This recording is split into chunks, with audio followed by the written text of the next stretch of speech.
সম্মানিত গাইস, আসসালামু আলাইকুম।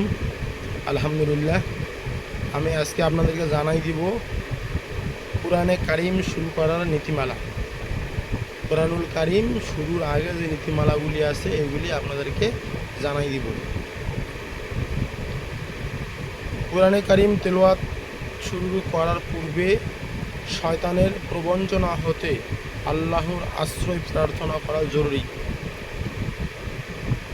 সূরা নাহল ৯৮। আল্লাহর আশ্রয় প্রার্থনা প্রসিদ্ধ বাক্যটি হলো, আমরা যে আল্লাহর কাছে আশ্রয় যাব তার প্রসিদ্ধ বাক্যটি হলো আউযু বিল্লাহি মিনাশ শাইতানির রাজিম।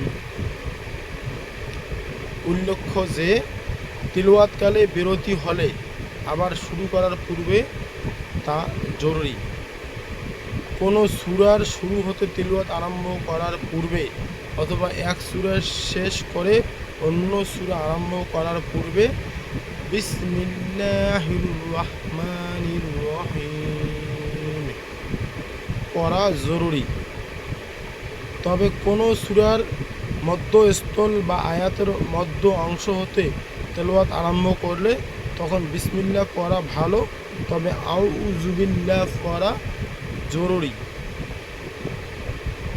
উল্লেখ্য যে সূরা তওবার শুরুতে বিসমিল্লাহ পড়া নিষেধ।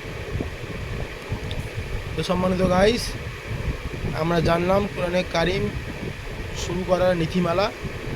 কোরআনে কারিম তেলাওয়াতের নীতিমালাগুলি আমরা অবশ্যই খেয়াল রাখব এবং আমরা যারা জানি বা জানলাম, যারা জানে না তাদেরকে জানাই দেব বিষয়টি। এবং আমার এই ভিডিওটি যদি ভালো লাগে তাহলে আমার এই চ্যানেলটি অবশ্যই আপনারা সাবস্ক্রাইব করবেন, কমেন্টে আপনার মূল্যবান মতামতগুলো জানাবেন, লাইক এবং শেয়ার দিয়ে পাশে থাকবেন। এই প্রত্যাশা এবং আহ্বান আপনাদের প্রতি আমার রইল। আসসালামু আলাইকুম ওয়া রাহমাতুল্লাহ।